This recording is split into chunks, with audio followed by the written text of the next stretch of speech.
అదరగొట్టే కారం రంగు రుచి ఆచి కారం పొడి.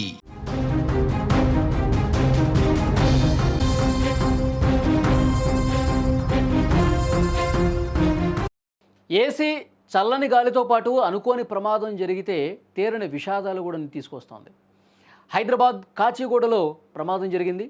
ఏసీ పేలడంతో ఇంట్లో నిద్రపోతున్న కవల పిల్లలు చనిపోయిన ఘటన స్థానికంగా విషాద ఛాయలు తీసుకొచ్చింది. కాచిగూడ సుందర్నగర్లో అంజుమన్ మసీద్ ప్రాంగణంలో ఇంట్లో సయ్యద్ సైఫుద్దీన్ ఖాద్రీ కుటుంబంతో నివాసం ఉంటున్నాడు. ఆయన అదే ప్రాంగణంలో ఉన్న అంజుమన్ ఖాదిమల్ ముస్లిమీన్ విద్యా సంస్థల కార్యదర్శి కూడా.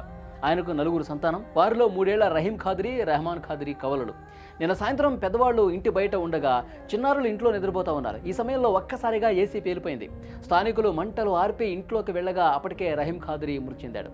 రెహమాన్ ఖాద్రీ శరీరం 95% కాలిపోయింది. వెంటనే చికిత్స నిమిత్తం ఉస్మానియా ఆసుపత్రికి తీసుకెళ్లారు. చికిత్స పొందుతూ అతను కూడా చనిపోయినటువంటి పరిస్థితి. ఇద్దరు కవలల మృతితో స్థానికంగా తీవ్ర విషాద ఛాయలు అలుముకున్న పరిస్థితి. ఒక్కసారి స్క్రీన్ మీద దృశ్యాలు చూస్తే మనకు అర్థమవుతుంది.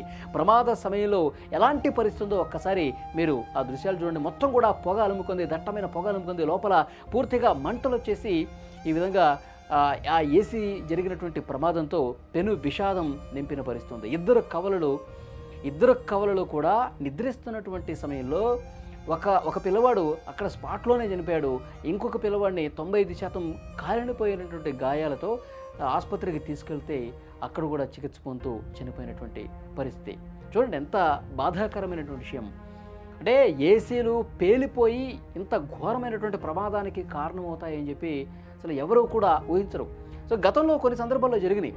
పాత బస్తీలో కూడా ఒక కుటుంబం పూర్తిగా ఈ ఏసీ పేలిపోయి ఆ ధాటికి పూర్తిగా పొగ అలుముకొని ఎక్కువ మంది చనిపోయినటువంటి ఘటన కూడా చూసాం. ఈ మధ్యకాలంలో ఏసీలు కావచ్చు, ఫ్రిడ్జ్లు కావచ్చు, ఈ ప్రమాదాలు జరిగి కుటుంబాలు పూర్తిగా ఛిద్రమైపోతున్నటువంటి పరిస్థితి, మరణాలు సంభవిస్తున్నటువంటి పరిస్థితి. అందుకే ఏసీ టెక్నీషియన్స్ కావచ్చు, ఏసీ షోరూమ్స్ వాళ్ళు చాలా స్పష్టంగా చెప్తున్నారు, ఎప్పటికప్పుడు ఏసీని మీరు క్లీన్ చేసుకుంటూ ఉండాలి, సర్వీసింగ్ చేసుకుంటూ ఉండాలి. అలాగే షార్ట్ సర్క్యూట్ జరిగే ప్రమాదాలు కూడా ఈ మధ్యలో ఎక్కువైపోతున్నాయి. ఇక్కడ జరిగినటువంటి ప్రమాదం కూడా షార్ట్ సర్క్యూట్ వల్లే అని చెప్పి అనుమానిస్తున్నారు. దీని మీద కేసు నమోదైంది, ఇన్వెస్టిగేట్ జరుగుతూ ఉంది. అయితే ప్రతి సంవత్సరం కూడా సంవత్సరానికి కనీసం ఒక్కసారైనా ఏసీ ఏ విధంగా పనిచేస్తుంది, ఏసీలో ఏమైనా సమస్య ఉందా, ఏసీ గ్యాస్కి సంబంధించి ఎక్కడన్నా లీకేజ్ కనిపిస్తుందా, ఏమైనా ఇబ్బందికర పరిస్థితులు ఉన్నాయని చెప్పి సర్వీసింగ్ చేసుకుంటూ ఉండాలి. ఎప్పటికప్పుడు దాని మీద పర్యవేక్షణ ఉండాలి. ఫ్రిడ్జ్లు కావచ్చు, ఎలక్ట్రానిక్ వస్తువులు ఏవైనా సరే. సో ఆ పర్యవేక్షణ లోపం కారణంగా ఎక్కువ అలాంటి ఫోకస్ పెట్టకపోవటం వల్ల ఈ ప్రమాదాలు జరుగుతున్నాయని చెప్పి టెక్నీషియన్స్ కూడా కొంతమంది మాట్లాడుతున్నటువంటి పరిస్థితి.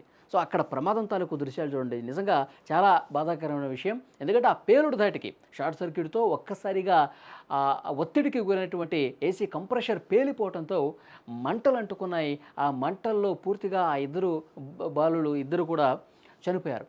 నిద్రిస్తున్నారు, వాళ్ళకి అసలు ఏమీ తెలియదు. చిన్న పిల్లలు, 3 సంవత్సరాల వయసు ఉన్నటువంటి పిల్లలు, కవలలు. అందులో కూడా ఆ కుటుంబం అయితే నిజంగా శోకంలో మునిగిపోయిన పరిస్థితి.